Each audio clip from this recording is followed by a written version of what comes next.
โอเคพี่น้องเอกาทักทายเนาะทักทายสบายดีและสวัสดีเด้อพ่อแม่พี่น้องยามบรรยากาศช่วงเศร้าๆเนาะพี่น้องเนาะบรรยากาศช่วงเศร้า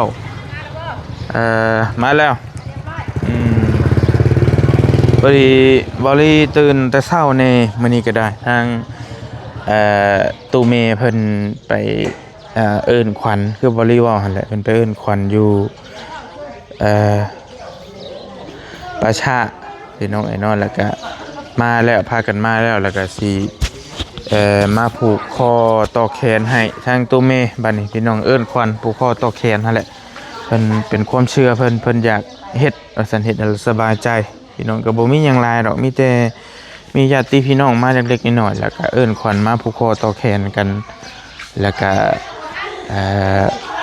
ผูกแขนให้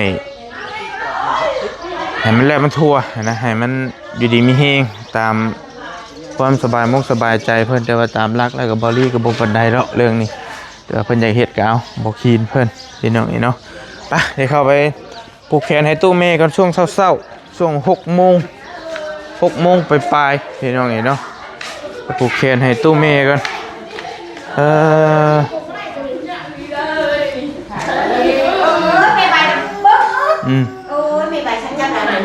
เรียบร้อยป่ะสบายมาแล้วสบายทางนี้เป็นอย่างว่าโบโบแดงมาจากเชียวไอ้รอกใช่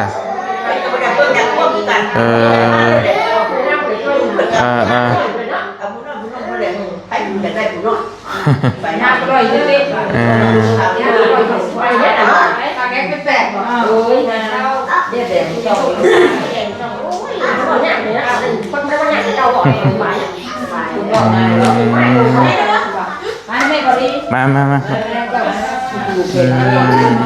เจ้าหากันมาเกินเลยนี่กันเลยบททันดีเด้อนี่น้องเด้อโอ้ยยังบททันตีงครับ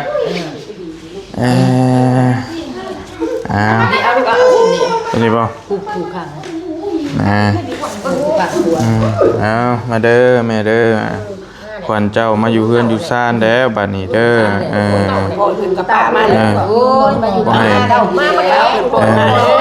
บ่ให้ไปทางใดแล้วมาอยู่น้ำลูกน้ำเต้ามาอยู่เป็นโฮมเป็นเงาให้ลูกให้หลานนี่แล้วเด้อบ่ให้ไปใส่แล้วบัดนี้ให้อยู่ดีมีแฮงให้อยู่น้ำลูกน้ำเต้านี่แล้วเด้อ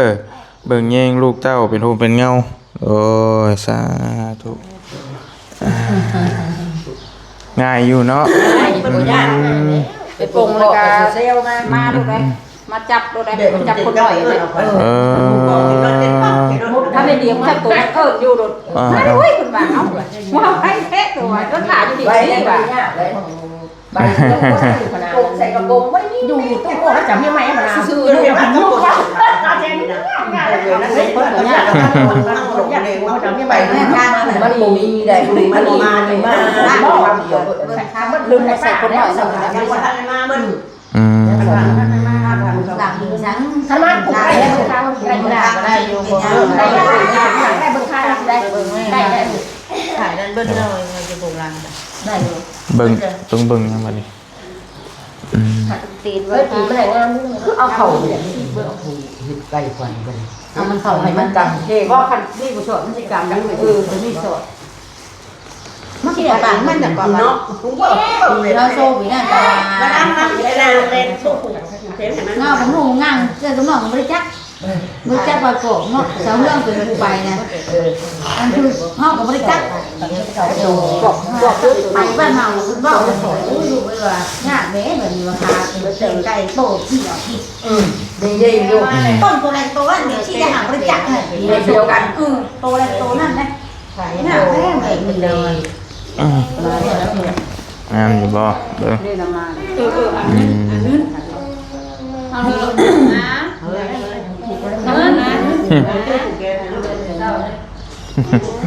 เสียงเงินเปิดประตูเลย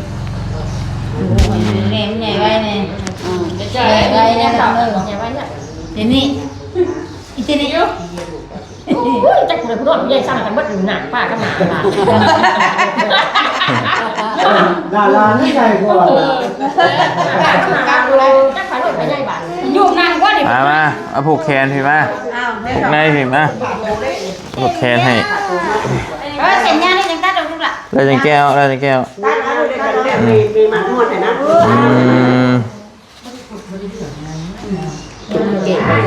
งามติ ชื่อก็อยู่ขนาด จับงานงาน ชุดใจคนเนี่ยเงียบนิดนึง เงียบลูกเราเนี้ยเงียบน้ำลายเลยพ่อนี่แหละชุดแก่เด้มันเงียบนิดนึงนี่นะไม่ผูกไม่จังหมด อันนี้ตั้งจะก็อยู่ขนาดไม่ได้เงียบไม่ได้ขนาดไม่ได้ผูกไม่ได้ยัง โอ้เป็นให้เขามันสิเนี่ยมันผูกรถไป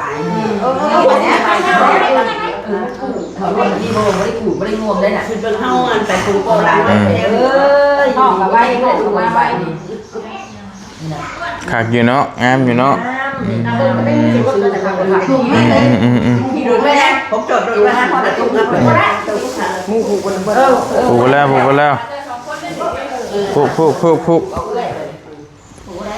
คนเราไม่ได้ใช้เงินเดียวกันไม่ได้ใช้ บ่ใช้แนวเพิ่นบ่ให้ใช้ว่าใช้บ่ใช้ บ่ใส่กระยาเอาแต่ผายเขาแล้ว ทางมาบัดได้รถนึงมาได้ ดี เข้าสู่ควันนั่นคันให้ก่อน ก็ แซ่ได้อยู่ มาแล้วมาอยู่เฮือนน้ำลูกน้ำเต้าให้แล้วบัดนี้ มันนอนนับเขาอยู่อย่างไอ้ป้านั่ง เดี๋ยวเป็นผู้ข้อถ่ายเพื่อนคุณจะเคยตัวเด็กยายนี่เขา3 เดือนผลยายอย่างนี้มาไปนี่จะกลับจะไม่ต้องหน้าฝ่ากับเก่าออกมาแล้วมาอยู่น้ำกันแน่น้ำลูกน้ำปลาอยู่เพื่อนอยู่ซ่านดีเศร้าเลยบัดนี้เศร้าเลยข้างไก่กับงามข้างไก่กับงามอย่างกับงามมันดีกว่าตะโกนน้ำใหญ่ตีกำกันได้ครับข่าวนั่นแหละเนี่ยมันได้หัวได้เจ้าจะเฮ็ดไงเอาใช้อันใช้ตุ้มคนตุ้มจะไปแต่จังอยู่นอกกันนะตุ้มรวมนะ ได้ยัง ตกดอก เอาอย่างว่าถูกกี่โมงกินแต่ว่า เราไปว่า เอาเงินไปเอาได้ไปเอามาไปเอายังมากิน กระดูกมันก็เป็นมันใช่ไงนะปากมันเนี่ยอันดีโกรธแม่มันนะมันรุมเลยถอนมันรุมแค่ไหนกับมันรุมไทยนะที่ได้ลูกแหละใจกันก็ไปหากันถ้าปันดานะมันติดเป็นอะไรได้มันมาที่นี่ประจำเนาะมันจะมีมันเนาะบนได้ดาเวลาให้ชิ้นน่ะชิ้นตาไปทุกหมองไปสิ่งนี้เช่าแล้วแต่ตายตามีได้แล้วเอาไก่ไปเฮ็ดให้ชุ่มกินมีได้แต่ร้านรถบั่นสั่วไก่ ไป ไป เจ้าได้ดอกโยนได้เจ้า ไปเฮ็ด อันผู้ชายน่ะนั่นในตู้ลงตู้เรียนเขา มาเป็นตาไก่เต็มร้อยของเรากิน เข้ากับเข้าเลยโตกับโตอ้าวแล้วก็นอนเสร็จนี่นะเป็นไรมันอ้าวบางคนนี่จะอยู่บางคนไปต้องการไม่ต้องการมันจะอยู่ โอ้ ไปจำผมก็ปวดแกบอกแขนหมัดมันแกนมาเอาปวดแล้วก็ ทิ้งให้ปวดนี้ให้ปวดนี้เอาดีกดเข่าดีกดเข่าปวดเข่าปวดขวัญมาเด้อก ำนี้ป้าบอกอ่ะนี่ก็ขวัญเข่ามาโฮมเลยก็ให้อยู่ดีมีแห้งเด้บ้านนี้ความเจ็บป่วยได้ความไข้ป่วยมีเลยบ้านนี้ ขี่ไพ่ไปก่อนไปขี่ไพ่กว่ากับไพ่กว่าแล้วแบบนี้ลูกจะป้ามาเพื่อนลูกแต่สวนมาบ้าน ให้เงินให้ ข้ามาอยู่กับน้ำหลานเพื่อนผู้ชายเขาเลย เงินเอาบนโบราณโอ้โหใช้ให้ลูกให้หลานแหละเนาะ ถูก เอาไปอยู่บนแล้วนอน แล้วเขานอนพูดว่าเขานอนบอกว่าไว้ได้เด้อไว้ได้เด้อ เขาไว้ในอยู่เลยนะเอาไปลูกให้เต็มมันเดี๋ยวเขาในไว้บนแล้วนอน3 มื้อจะนอนลง ว่านอนนี่ เรียบร้อย ให้สิกินนี่รอดได้เช้าแท้ เขายังไม่ถึงเจอน อนอยู่นี่ก็นอนกับเว้น นอนดีนอนหัว เออ ไปใส่กับป้าเป็น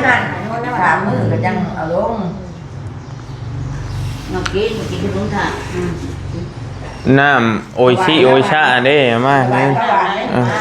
น้ำหวานน้ำยางน่ะโออิชิโอ้ยนั่นน่ะเอามา กินน้ำกันมื้อคนน่ะลูกหลาน กิน อยู่ดีแม่เราถึงมาได้แบบนี้เอาไว้ให้เขาเขาที่เราจะม่วงชื่อม่วงได้2 เดือนเลยชื่อม่วงเท่ามาคู่เท่าแง่งหันน่าจะได้จ้ะ มันก็ว่าคุณมือได้เอาเนี่ยนะ ผมมาหา บ่ได้ เจ้า บอก เลย เจ้าจับมา ว่าจะได้มันก็ว่าสิจับได้แม่กันทีนอนผมเพื่อนนอนแล้วฉันก็บอก เฮ้ยของตีนะอะไรของตีบ่มันมาเป็นเจ้าของตีแล้วมันได้ มันจับมื้อนั้นมันจับให้ไผจ้ะ เจ้าไปเล่าอะไรมันหนักหัว จับส่งมือมันขอยังอีกบ่ ยังกินยังกินชม มันมาทุกมื้อแหละอะไร เว้ยเอาน้ำไปก่อน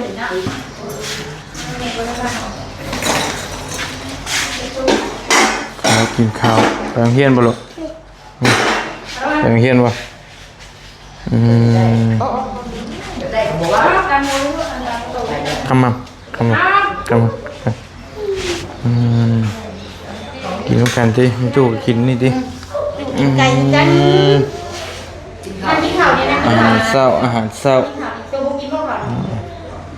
แซ่บเจดีสร้างเป็น บ่ยอมย่างบ่ โดยโป้งเลย ชาวเราไอ้จุ้งชาวพ่อธรรมดาไม่ค่อยบ่กระบวนธรรมดาไม่ค่อยบ่ปานใดไป มากินข้าวเศร้าพี่น้องเอ้ยกิน มาข้าวกันพวกอาหารกินข้าวหักข้าวผัดฝันเพิ่นมันไม่ชอบมันก็แบบเหมือนกัน เด้อตัวทาน เขาบ่กินง่าย แม่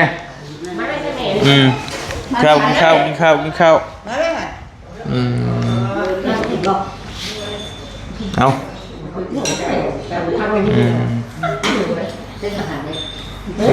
ใน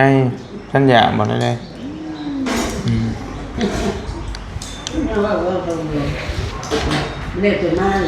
มันได้ยาไหมอยู่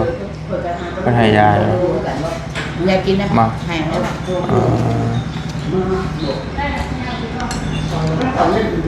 นะกินคนเดียวแล้วมีผู้กินแล้วนะ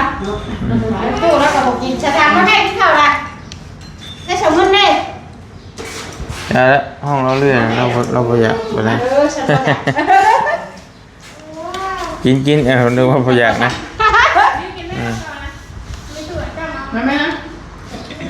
บอกกินบ่ตัวบอกกินบ่ไปเฮียนก่อนไปเฮียนกินไหมยังมีตู้ตัวนี้นั่งลงจุบดิเอาบวงมาไป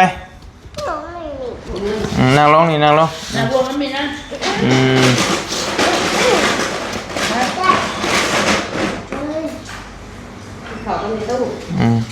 กินจังแซ่กิน แม่ที่เราจะรู้ที่ เอาตัวนี้ไปคนบ้านเขาเป็นเลือดจริงนะแต่ก่อนหมดชิดแต่ข้าวเนี่ยแต่ลูกคนในลูก แต่ตั้งเอาในนี่อ่ะจับเอา ไปปีนเนาะ กะตอนเช้านอนรับอยู่บ่คืนนี่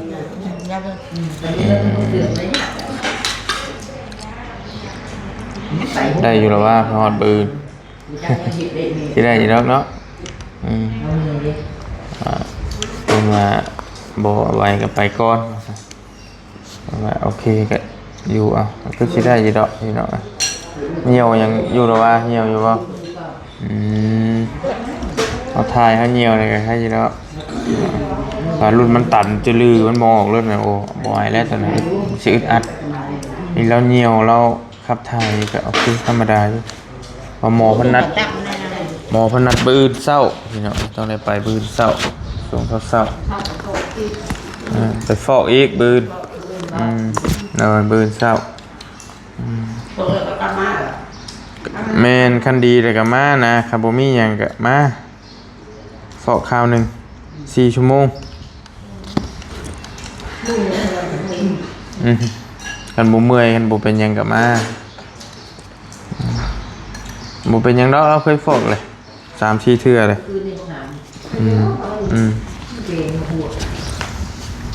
ไปฟอกอยู่เอกชนมันก็ชิไวกว่านั่นอยู่พี่น้องคิวมันว่างนี่ต้องลง อ๋อตัวน้อยให้รักติอุ้มกันโอ้ป้อนน้องอีกบ่ลองลงพี่ลงพี่ กินแล้วบ่นะ หอยนางกินของหอยนาง เดี๋ยวจะใช้ลายได้ดอกก่อยเอาบ่กินใส่กินนั่งกินข้าวเว้ยเลยพ่อป้อนน้องนะ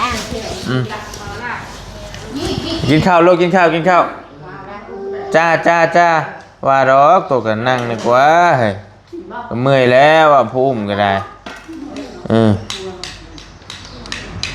เช้าโลเลย อีก3 ลูก 17แล้วบ่ 7 ลูกเลยได้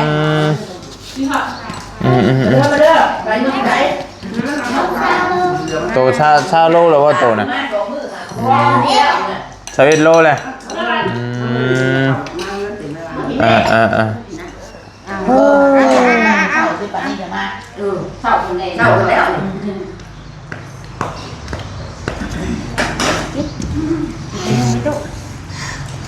มันอยากทำอยู่ได้ไหม ชั่วไก่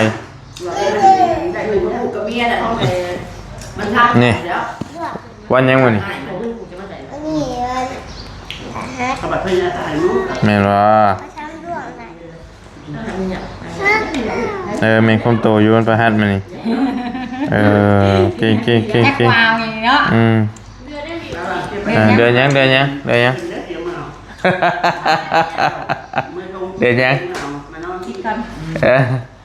เลยแม่บอกนะจังหัวประหัตนี่กินนี่เบิ่งทรงนี่ฮะมีหน้าบ่โอ้ถูกต้องมีหน้าเดือนหน้าเดือนยังเดือนหน้ามีหน้าเดือนยังวันนี้มีหน้าเดือนตุลาบ่แม่นเอาไม่มีหน้าเดือนยังฮะน้องลูกไม่ได้กินแม่ใช่ป่ะกินข้าวกินจน11 ลูก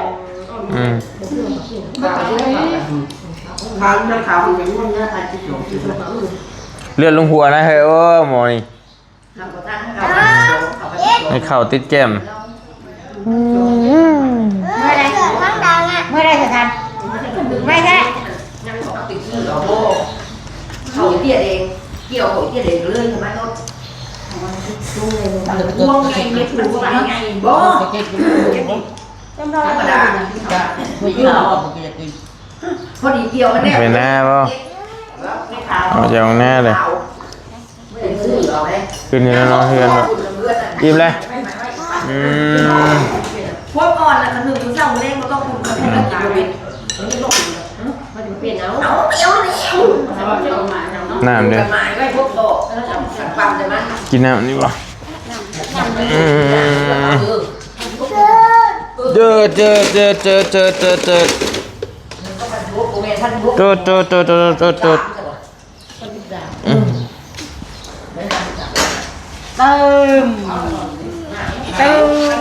ไปหาดีเลยป่ะดีเลยป่ะแม่แม่ออกมาจากของบ้างเกี่ยวกับอะไร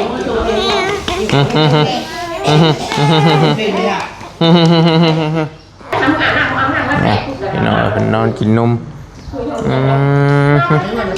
ฟังเฮียนบ่เอาลูกกึ๊บปะเก่งโอ้เก่งอะไรนั่งมาเนี่ยมันยังกินยาวเก่งได้กินยาวเลยนะ เด้มีตู้กินข้าววัดถั่วยังเลยเนาะพิลือยาใช้ยาน้ำกอยกินมั้ยเฮียนบ่เยี่ยมไปเฮียนเก่งเด้อตั้งใจเฮียนเด้อ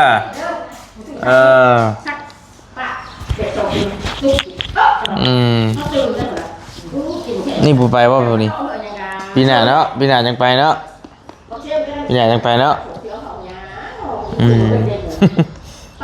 ตดบ่โอ้หัว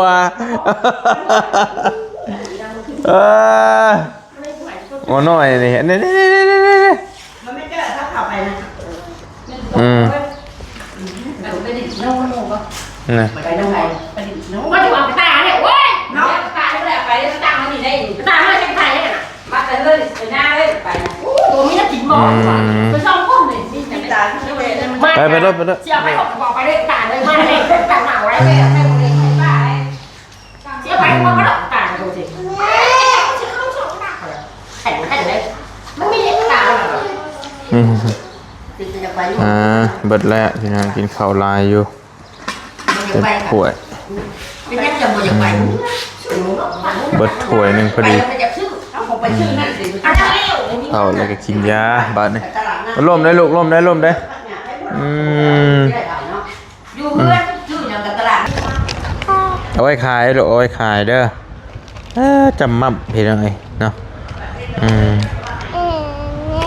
เนี้ยนะเอาไว้ขายนี่นะเอาไว้ขายไปไว้หมองเก้าเด้อหมองเก้าเด้อป้าตะหัวจุ่มหัวโยพี่น้องเอ้ยมีแต่โอเควอลลี่กับมาผูกแขนพักผ่อนทางตูเมย์เป็นแต่เศร้ามันนี่ก็ได้พี่น้องเอ้ยเนาะก็อาการทางตูเมย์เพิ่นก็โอเคธรรมดาอยู่พี่น้องพออยู่ได้เพิ่นบ่ได้ฟอกมา1 มื้อ2 มื้อ3 มื้อเลยนี่เนาะ3 มื้อแล้ว3 มื้อ4 มื้อแล้วบ่นี่ก็โอเคธรรมดาพออยู่ได้เนาะมีแต่ทางบ่อเตียงก็กำชับอยู่ว่าบ่อเตียงเพิ่นลงไปเล่าไต้แล้วถ้าว่าแม่เพิ่นบ่ไหวนะเฮาก็พาไปก่อนเด้อว่าซั่นแต่ว่าถ้าอาการตู้แม่เพิ่นก็โอเคอยู่ยังบ่ทันได้เป็นหยังพี่น้องมีแต่เหนียวได้นะปัสสาวะอุจจาระได้ปกติอยู่พี่น้องนี่เนาะมีแต่มื้อนี้ก็เป็นมื้อดีเพิ่นพากันญาติพี่น้องผู้เฒ่าผู้เนี่ยเล็กน้อยมาผูกแขนกันเล็กๆน้อยๆแล้วก็แล้วแหละมีแต่ให้เพิ่นนั่งคุยนั่งโอ้นั่งร่วมกันบัดนี้พี่น้องนี่เนาะเป็นคุยกันเนาะนั่งโอ้ร่วมกันนั่นแหละเอามีแต่อาการอย่าลิ้นได้ลูก